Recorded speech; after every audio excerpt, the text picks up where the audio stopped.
사도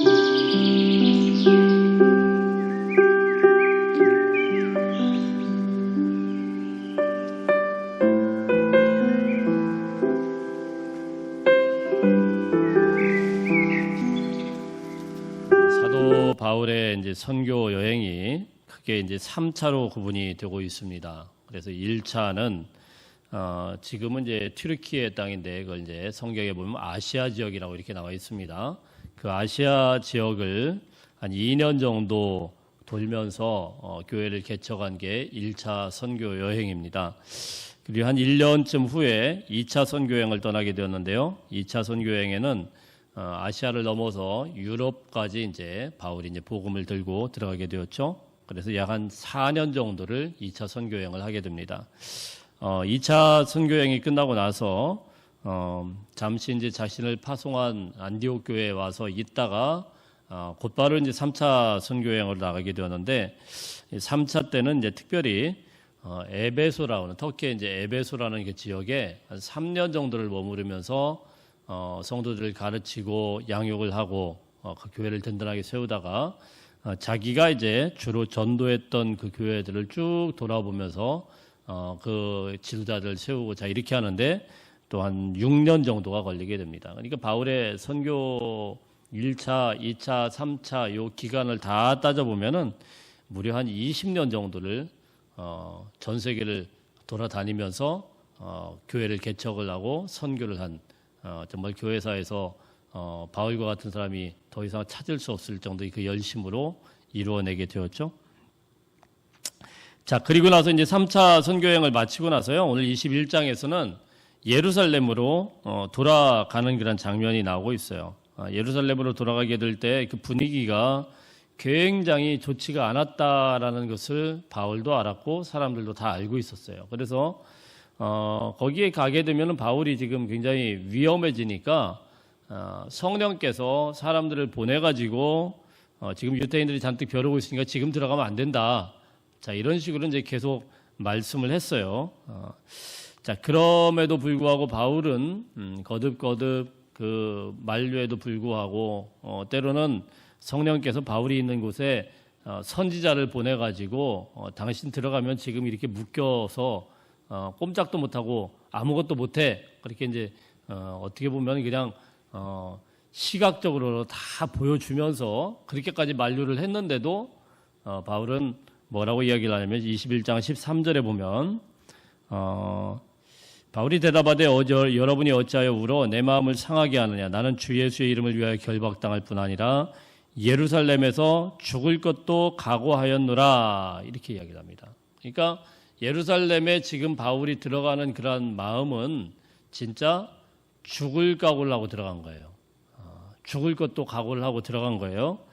자, 그렇게 지금 죽을 각오를 하고 들어가서 그 예루살렘에 드디어 도착을 해서 오늘 예루살렘 교회에서 사도들과 장로들을 만나는 장면이 오늘 우리가 읽은 그런 장면입니다. 먼저 17절부터 19절까지 한번 읽어보겠습니다. 17절부터 19절까지 시작. 예루살렘에 이르니 형제들이 우리를 기꺼이 영접하거늘 그 이튿날 바울이 우리와 함께 야고보에게로 들어가니 장로들도 다 있더라. 바울이 무난하고 하나님이 자기의 사역으로 말미암아 이방 가운데서 하신 일을 낱낱이 말하니. 자, 예루살렘의 우여곡절 끝에 정말 목숨 걸고 들어오게 되었고 형제들이 굉장히 기쁘게 영접했다 이렇게 말씀을 합니다. 그리고 그 바울이 무려 20년 동안에 1차, 2차, 3차 터키와 또 유럽까지 다니면서 뭐 했던 그런 전도에 대한 보고를 하니까 얼마나 은혜스러운 그런 장이겠어요. 얼마나 할 말이 많았고 또 얼마나 또 그 자리가 뜨거웠겠습니까? 곳곳에서 아마도 아멘 아멘 하면서 화답하는 사람도 있었고 눈물을 흘리는 그런 사람들도 있었을 것이고 감동하는 사람들이 있었고 자, 이 선교 보고가 뭐 얼마나 걸렸는지는 모르겠지만 꽤 오랜 시간 아마 걸렸을 거예요. 그렇죠? 한두 시간으로 끝나지 않았을 것입니다. 굉장히 오랜 동안 부흥회 비슷하게 바울의 간증이 계속되게 되었고 이 설교를 이 간증을 쭉 듣고 난 다음에 오늘 이제 반응이 나타나고 있는데요. 굉장히 뜻밖의 반응이 나타나고 있는 것이죠. 그들이 이제 이 이야기를 바울의 간증을 3차 선교 여행까지 이 놀라운 스토리를 다 듣고 나가지고 정말 죽을 고생을 하면서 교회를 개척을 하고 곳곳에 제자들을 세웠던 그리고 성령의 역사를 다 듣고 나서 그들이 이제 이야기를 하는 겁니다. 20절부터 22절까지 한번 읽어보겠습니다. 시작.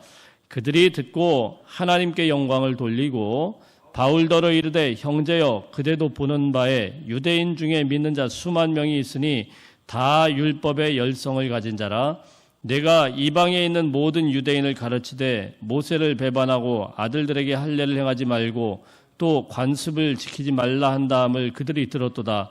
그러면 어찌할꼬 그들이 필년 그대가 온 것을 들으리니. 먼저는 하나님께 영광을 돌렸다고 했어요. 얼마나 놀라운 스토리를 들었겠어요. 그냥 하나님께 영광을 돌리고 아멘 아멘 이러다가 바로 이제 이 사람들이 얘기를 하는 게 뭐냐면은 지금 분위기가 안 좋다.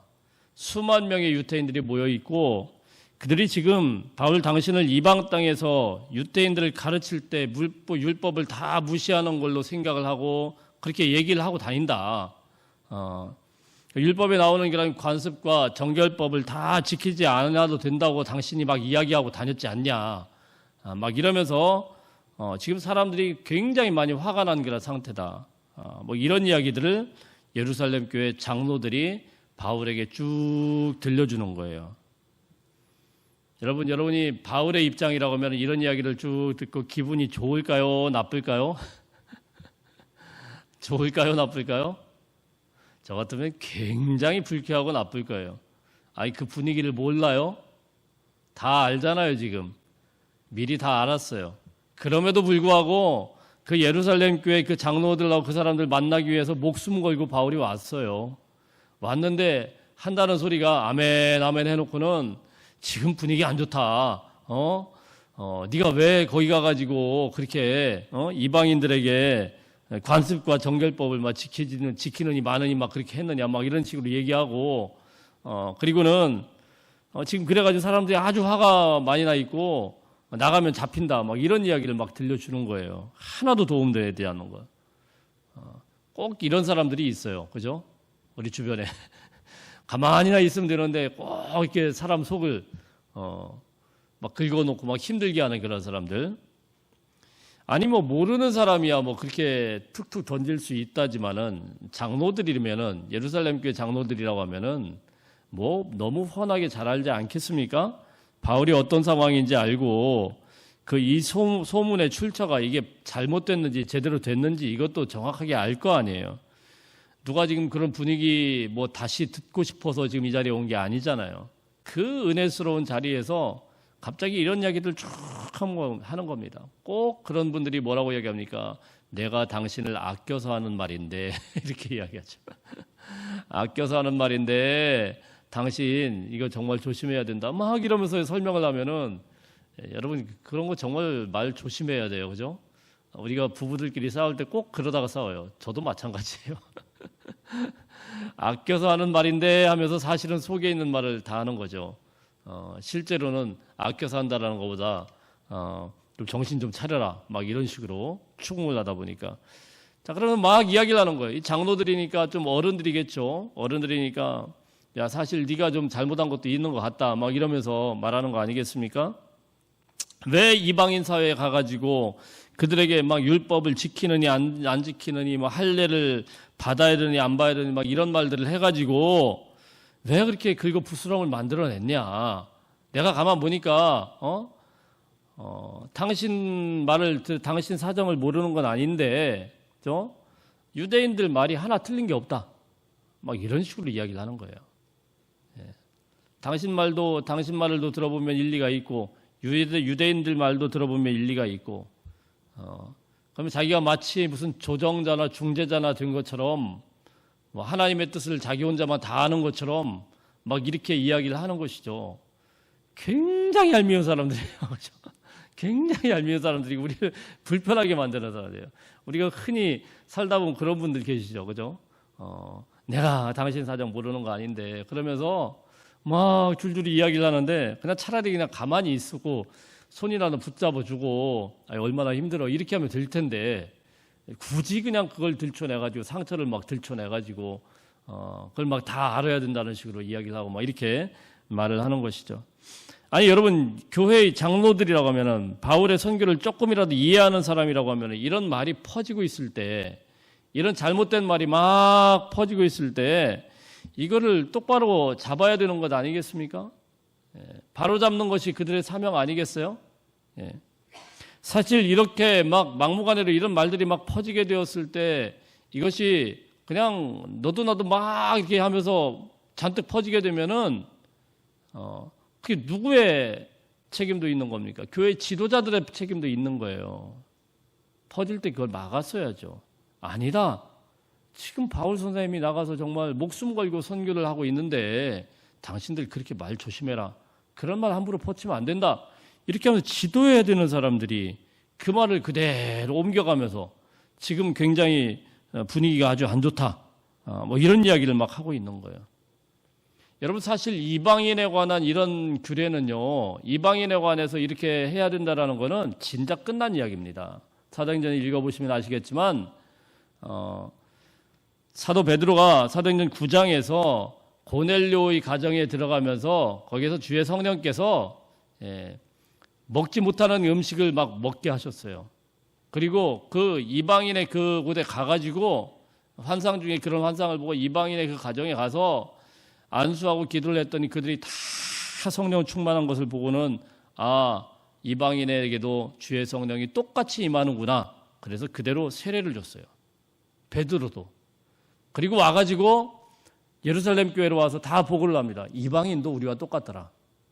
이방인도 우리와 똑같더라. 그 후에도 또 그런 일이 있었어요. 안디옥 교회에서 자꾸 이런 괴롭히니까 찾아갔습니다. 찾아가서 이거에 대해서 논의를 해주세요. 이방인들이 할례를 받아야 된다고 자꾸 사람들이 이야기를 하는데 이거 받아야 됩니까? 말아야 됩니까? 우리가 이거 선교 못 해먹겠습니다. 이러면서 왔어요. 그래서 이 오랫동안 예루살렘 회의에서 다 논의를 하고 거쳐서 이방인들에게는 할례 베풀러라, 뭐 음식 그냥 강제로 뭐 우리가 먹는 음식만 먹어라, 뭐 이런 거 거추장스럽게 하지 말아라. 이미 다 판결난 법으로 다 끝난 이야기예요. 그러면 예루살렘 교회의 그런 수장 정도 되면은 교회 지도자들이라고 하면 이런 말들이 막 퍼지게 될 때는 어떻게 해야 됩니까? 다스려야죠.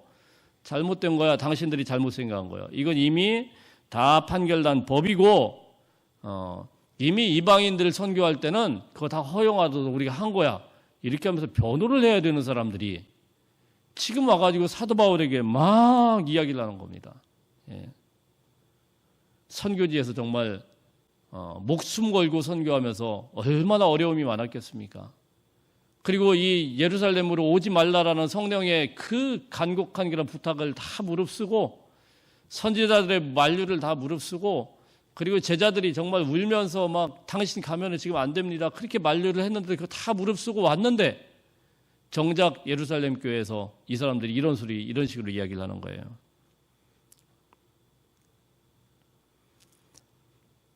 내가 당신의 간증에는 하나님께 영광을 돌리고 은혜를 받습니다. 아멘. 그래 놓고 율법 무시했다라는 것 때문에 당신이 그 율법을 왜 무시했느냐 막 이런 것을 막 따지는 것이죠. 캐캐 먹은 옛날 거 가지고 오면서 그러면서 계속 사람들이 수군수군 대고 있는데 그걸 왜 또 장로들이 그걸 가만히 듣고 거기다 말을 섞습니까?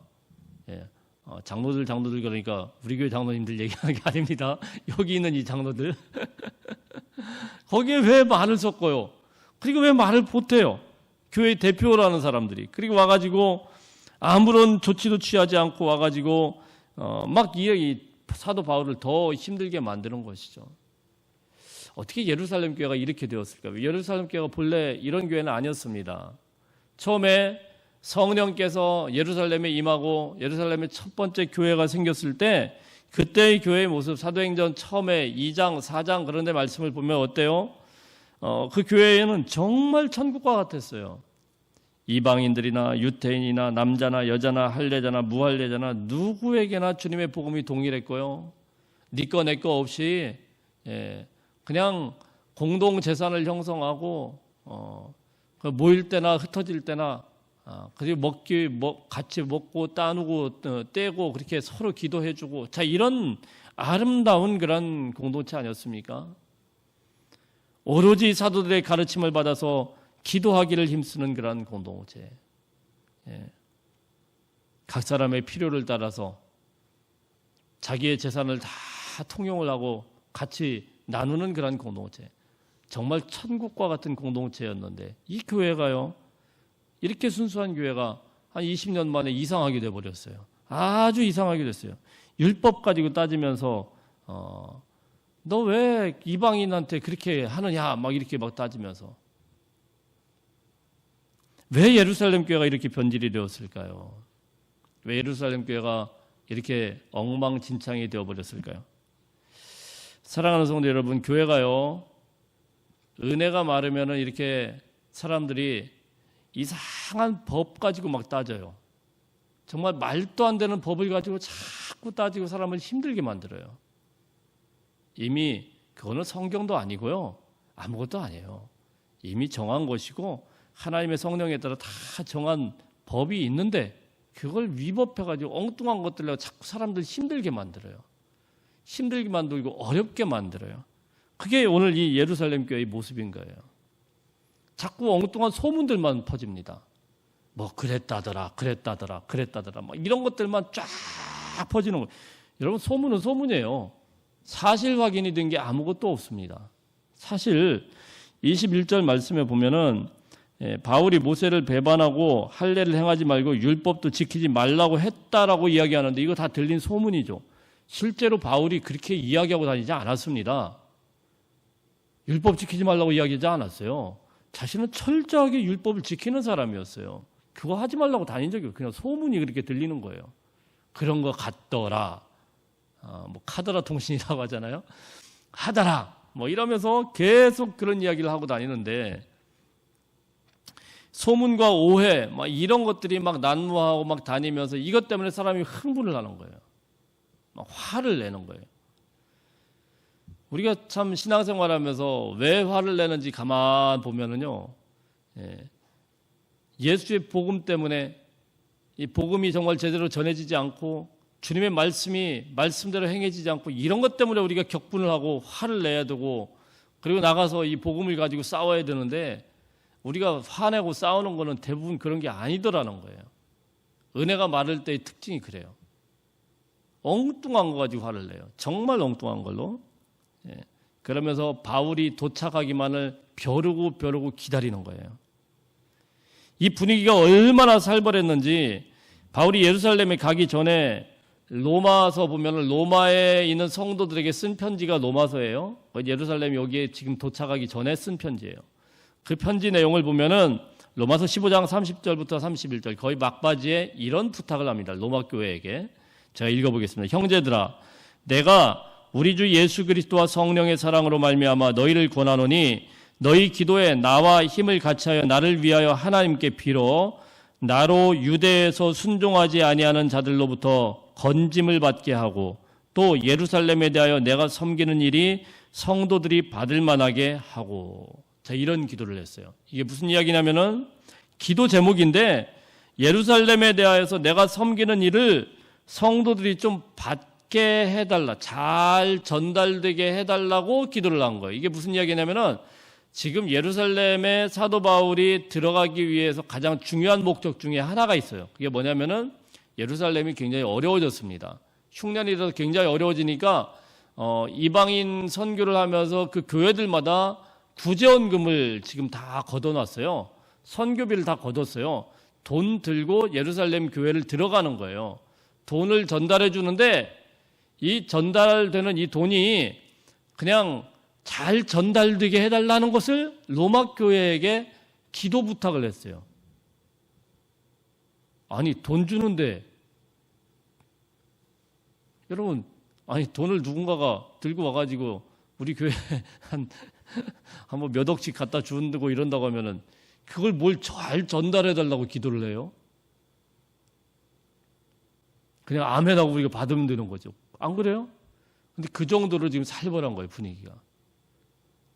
그 이방인들이 준 돈, 그거는 그냥 개 돼지들이 준 돈이니까 우리는 그건 더러운 돈이니까 받지도 말자 막 이런 분위기니까 그 돈 주는 사람이 이것 좀 잘 전달해 줘야 되는데 예루살렘 교회가 지금 너무 어려우니까 이거 돈을 잘 전달해 줘야 그들이 어려움을 좀 극복할 텐데 흉년을 극복할 텐데 이러면서 들고 가면서 벌벌벌벌 떨고 있는 거예요. 지금 분위기가 얼마나 지금 분위기가 안 좋은지 아시겠죠? 돈을 갖다 주면서 지금 눈치 보고 있는 거예요. 정말 이상한 교회가 되어버렸어요. 회개하지 않고 은혜가 사라지니까 정말 말할 수 없이 추악한 그런 교회가 되어버린 거예요. 교회가 이런 본질을 놓치게 되면요, 말도 안 되는 것을 그냥 자기들이 본질인 줄 알고 거기에 그냥 완전히 목숨 걸고 싸워요. 사실 우리가 오늘 새벽마다 사도행전 읽어 나오니까 그 다음에 22장, 23장까지 보면은 무슨 내용인지 알아요. 그들이요, 목숨 걸고, 진짜 목숨 걸고, 바울 죽이겠다고 목숨 걸고, 그 사람 하나 죽이겠다고, 성도들이요. 바울 하나 죽이겠다고 목숨 걸고 결탁한 사람이 40명이에요. 자기는 바울 죽이기 전에 밥도 안 먹겠다.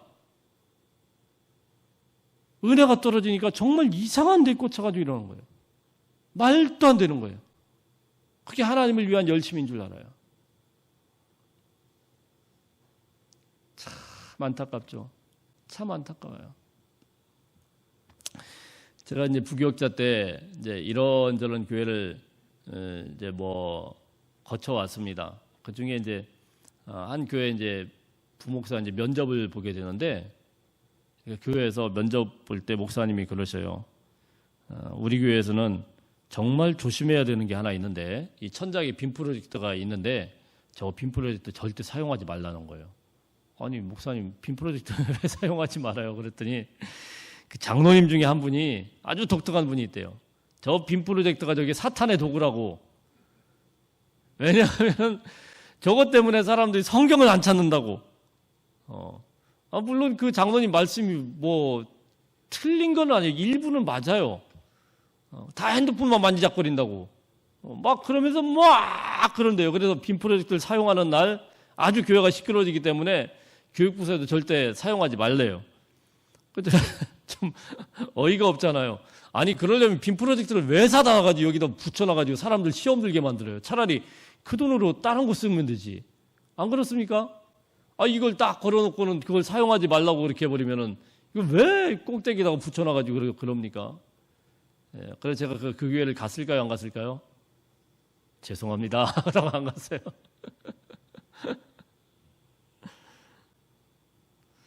어떤 교회는 목사님이 처음 부임하셔가지고 강단 위에 옆에 큰 그랜드 피아노가 있는 거예요. 근데 강대상 바로 옆에 그랜드 피아노가 있으니까 이게 영 좀 그렇잖아요. 반주하시는 분들도 불편하고 목사님도 자꾸 이렇게 설교할 때마다 좀 그렇고 알고 보니까 이제 이 장로님들이 기념으로 장로님들이 그랬다던가 권사님이 그랬다던가 하여튼 기념으로 이제 그랜드 피아노를 여기다 다 놓은 거예요. 이제 헌물을 한다고 딱 놓은 거예요. 그래서 그거를 좀 옮기고 싶은데 부임하셔서 옮깁시다 당에서 이야기했더니 난리가 났습니다. 절대 안 된다는 거예요. 하나님 앞에 드린 성물을 함부로 그렇게 하면 안 된다고. 예. 그래가지고 목사님께서 이거 어떻게 하나 그래가지고 정말로 한 달에 1cm씩 올렸대요. 1cm씩 옮기고 1cm 옮기고 1cm씩 옮기고. 여러분 은혜가 메말르면요 정말 이상한 것에 꽂혀요. 제가 어느 교단이라고는 그렇게 이야기를 하지 않습니다만 저희 나라에도 그런 교단이 있어요. 제가 이걸 너무 잘 알아요. 아주 작은 교단인데 그 교단은요 예배 시간에 반주를 하는 것이 성경적이냐 안 하는 것이 성경적이냐 이것 때문에 반주파 무반주파로 교단이 갈라졌어요. 신기하죠? 반주를 하는 것이 맞냐 안 하는 것이 맞냐 그래가지고 무반주파는 아직도 예배 시간에는 무반주로 그게 사탄의 도구래요. 근데 중세시대 때 그런 이야기가 좀 있었습니다. 그걸 가지고 와가지고 막 이야기를 하는 거예요. 유럽의 어떤 교단은 목사가 가운을 입어야 되느냐 안 입어야 되느냐 이런 것 때문에 가운파 무가운파 이렇게 또 갈라졌어요. 여러분 교회에 이 복음이 사라지게 되고 은혜가 메말리게 되면요, 정말 쓸데없는 걸 가지고 막 그게 진짜인 줄 알고 그것 때문에 그냥 정말 박 터지게 싸워요. 박 터지게. 아니, 가운을 입느냐 안 입는 것 때문에 어떻게 갈라져요, 교단이. 그 반주를 하느냐 안 하느냐 이런 것 때문에 말이 안 되잖아요, 그죠? 근데 그런 일이 있어요. 사랑하는 성도 여러분, 우리 교회가 정말 주님의 은혜 안에 쭉 잠겨야 될 줄로 믿습니다. 예. 은혜 안에 잠기지 않고 성장하기를 멈추게 되면요, 교회 와서 은혜에 대한 이야기를 하고 하나님의 말씀에 대한 이야기를 하고 또 이것대로 살다가 우리가 참 힘들고 어려운 가운데서 기도하면서 얻은 그런 열매들 이야기하기도 바빠야 되는데 그런 이야기 싹 사라지잖아요. 그럼 무슨 이야기 할까요? 맨날 다른 사람들 이야기해요. 맨날 쟤는 어떻고 쟤는 어떻고 쟤는 어떻고. 그게 좀 저기 하면 또 다른 교회 이야기합니다. 다른 교회. 아니, 우리 교회 와가지고 왜 다른 교회를 얘기를 해요? 제가 지금 여기 왔으니까 그런 말씀을 드렸는데, 제가 그래서 호주에 있을 때 하도 다른 교회 얘기하시는 분들이 계셔가지고 몇 분이 있어요. 제가 그 교회, 그 작은 교회에서 호주에 있는 모든 교회 소식을 다 들어요. 내가 이걸 왜 듣고 있나 싶어가지고, 어느 교회는 어떻고, 어느 교회 뭐 집사님이 어떻고, 장로님이 어떻고, 막 이런 얘기를 막 하세요. 그래서 제가 어느 날 도무지 안 되겠다 싶어서 한마디 했어요. 아니, 우리 교회 얘기 좀 하시자고.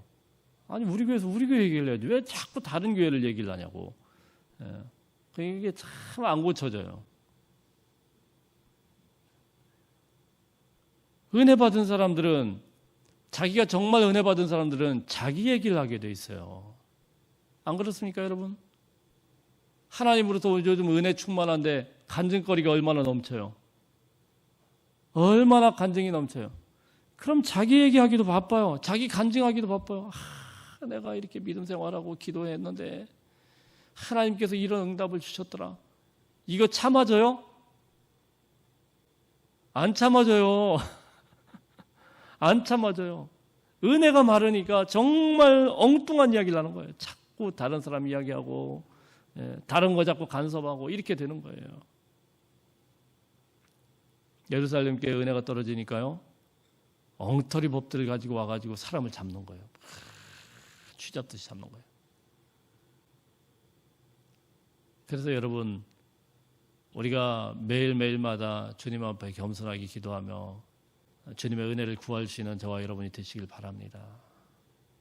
이게 너무 중요한 거예요. 예. 우리 옆 사람에게 한번 인사하시겠습니다. 다른 사람 얘기하지 맙시다. 물론 여러분들이 그런 얘기 안 한다는 게 아니고 그렇다고 뭐 전혀 안 하고 살 수는 없죠. 우리가 좀 자제할 필요가 있어요. 그죠? 예. 딴 사람 얘기하지 말고 내가 은혜 받은 이야기하기도 바빠야 돼요. 내가 기도하면서 내가 은혜 받은 이야기하기 그게 바빠야 돼요. 그게 은혜스러운 교회예요. 야, 내가 지난주에 이렇게 생활해보고 살아봤는데 내가 정말 하나님의 은혜가 너무 감사해. 막 이런 이야기가 넘쳐야 되는데 사도 바울이 그렇게 3년 동안 20년 동안 무려 20년 동안 정말 죽을 각오로 선교를 한 그 은혜스러운 이야기를 다 듣고 회개하면서 기도해도 시원찮은데 그 이야기를 듣고 나가지고 한다는 소리가 당신 지금 위험해. 분위기 아주 안 좋아. 막 이런 이야기나 하고 있는 거죠. 그것도 교회의 장로라는 사람들이, 그 대표라는 사람들이 이런 이야기를 하고 있는 거예요. 참 안타까운 거죠. 그리고 야고보가 한 가지 아이디어를 냅니다. 참 이 아이디어를 내는 것도 야고보 입장에서는 굉장히 합리적인 아이디어를 낸 거예요. 예, 지금 그 사람들을 누그러뜨릴 수 있는 그런 분위기 방법은 뭐냐면은 그 사람들 중에 지금 나시린의 서원을 한 사람이 4명이 있다. 근데 그 나시린의 서원을 하다 보면은 나시린이라는 게 레위기의 규례대로 머리를 기르게 돼 있어요. 머리를 못 자르고 계속 기른단 말이에요. 근데 이게 끝나야 머리를 자르는데 이거 끝내려고 하면은 돈이 필요한 거예요. 양이 한 3마리 정도가 필요합니다. 근데 이제 돈이 없으면은 시작은 했는데 끝을 못 내는 거예요. 그분들이 4명이 있으니까 그것을 당신이 좀 대신 좀 그 돈을 좀 지불을 해주면 어떠냐. 그리고 그 지불을 해주고 그걸 마무리를 해주고 같이 성전에 가서 제사를 드리면 어떻겠냐. 이런 이제 제안을 한 겁니다. 예. 참 이게 뭐 야고보 사도의 그 이야기가 뭐 전혀 틀린 건 아니지만은 사실 저 같으면은 상당히 지금 마음이 상해가지고 별로 기분 안 좋을 것 같아요. 아니 이것도 상당히 결례 아니겠습니까? 돈 내라니 갑자기 지금 돈 들고 와가지고 그러면 이게 홍보용이 돼서 그 사람들이 조금 잠잠할 것이다 이런 식으로 이제 그 나의 야고보가 그걸 이제 뒤덮으려고 이렇게 얘기한 거예요. 그래서 이제 야고보는 그냥 야고보가 그렇게 이야기를 하니까 바울은 또 순종하면서 그게 따릅니다. 사실 바울이요 굉장히 사실 여기 21장쯤 오니까 사람이 달라졌다라는 게 혹시 느껴지지 않습니까? 원래 바울이 이런 사람 아닙니다. 야고보가 이런 식으로 얘기하면은 바른 말 바로 하는 사람이에요. 심지어는 사도 베드로가 와가지고 바울 무서워가지고 밥 먹다가 도망갔어요. 도망가니까 찾아와가지고 너 어떻게 이방인들 앞에서 그냥 그 앞에 체면 넣어가지고 같이 밥 먹다가 왜 도망가? 이러면서 야단쳤던 게 사도 바울이에요. 굉장한 사람이에요. 근데 여기서는 야고보가 이야기하는 거 다 듣고 그냥 따라요. 왜 그랬을까요? 사실 세월이 오래 흐르면서 바울이 이제 점점 성화되어 가면서 거룩해진 그런 모습도 있겠지만 이 바울은요 목적이 분명했던 것 같아요. 아주 목적이 분명했습니다. 뭐냐면은 내가 그렇게 모욕을 당하는 거 심지어는 내가 죽을 고생으로 얻어맞는 거 그런 거 안중에도 없습니다. 나는 이미 죽을 각오로 왔어요. 그래서 사도행전 20장 24절 말씀에 보면은 바울이 이런 이야기를 합니다. 내가 달려갈 길과 주 예수께 받은 사명 곧 하나님의 은혜의 증언하는 일을 마치려 하면은 나의 생명조차 조금도 귀한 것으로 여기지 아니하노라. 그는요 주님의 복음을 위해서는 내가 오해를 받든 손해를 보든 모욕을 받든 심지어는 두들겨 맞아 죽을 고생을 하든 아무 문제가 안 됐어요. 그게 사도 바울이었어요. 억울한 일을 당하고 그에게 정말 말도 안 되는 그런 오해를 일으키고 말도 안 되는 그런 행동을 시키고 그런다고 할지라도 자기가 그 순간에라도 복음을 전할 수 있다고 하면은 이 복음을 통하여서 예루살렘 교회 성도들이 한 생명이라도 돌아올 수만 있다고 하면은 그는 그것을 위하여서 나는 아무것도 아니다. 이게 사도 바울의 모습이었던 것 같아요. 나는 어떻게 되든 괜찮다. 나는 아무런 중요한 게 아니다. 내가 무슨 취급을 받든 아무것도 중요하지 않아. 내가 오해를 받는 것도 중요하지 않고 내가 욕먹는 것도 중요하지 않고 손가락질 당하는 것도 중요하지 않고 오직 주의 복음만 전해질 수 있다고 하면은 그리스도의 복음만 전해질 수 있다고 하면은 나의 동족에게 아직도 주님을 모른 채 죽어가는 그들에게 주님의 복음만 전할 수 있다고 하면은 자, 이런 마음으로 사도 바울이 왔기 때문에 이런 말들이 전혀 상처가 안 되는 거예요. 요만큼도 바울을 흔들지 못한 거예요. 사랑하는 성도 여러분, 우리가 사도 바울을 어떻게 다 100% 닮아갈 수 있겠습니까? 그러나 여러분, 우리가 복음을 위해서는 내가 낮아지고 내가 겸손해지고 나의 자존심을 버리는 것도 망설이지 않는 저와 여러분이 되시기를 주의 이름으로 축복합니다. 주님의 복음이 전해질 수 있다고 하면, 주님의 복음의 통로만 될 수 있다고 하면, 사실 저도 상당히 부끄러운 그런 이야기예요. 복음의 통로가 된다라는 거. 그것을 위해서는 나는 어떤 취급을 받아도 괜찮아. 자, 이런 마음을 먹어야 돼요. 우리 한번 따라해 볼까요? 나는 별로 중요하지 않다. 나 같은 거는 오해받아도 괜찮다. 점점 말소리가 작아지네요. 내가 굉장히 중요하죠, 사실. 주님의 복음을 위해서는 나 같은 거는 좀 오해받아도 괜찮고 나 같은 건 그런 취급받아도 돼요. 왜요? 우리 주님이 우리를 위해서 어떤 모욕과 어떤 수치를 다 당했습니까? 우리 주님이 내 생명 하나 구하기 위해서 얼마나 그 모욕적인 길을, 그 십자가의 길을 다 수모를 다 겪었습니까? 그렇다고 하면 주님을 닮아간다고 하면, 주님의 그 모습을 조금이라도 닮는다고 하면 내가 어떤 취급을 당하는 거, 내가 어떤 모습으로 서는 거, 이게 뭐가 그렇게 중요합니까? 사도 바울은 그런 심정이었기 때문에 이 모든 순간에도 끝까지 주님의 복음 안에서 흔들리지 않고, 하라면 하는 대로, 시키면 시키는 대로, 오해받으면 받는 대로, 더 나가면은 그냥 그 말도 안 되는 그런 매를 맞는 대로 다 버티고 견디고 나가는 그런 바울의 모습을 우리가 보게 되는 것입니다.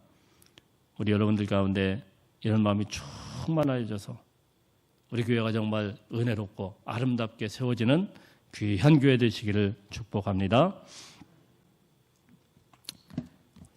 찬양 한장하시고 말씀 붙들고 잠시 기도하겠습니다.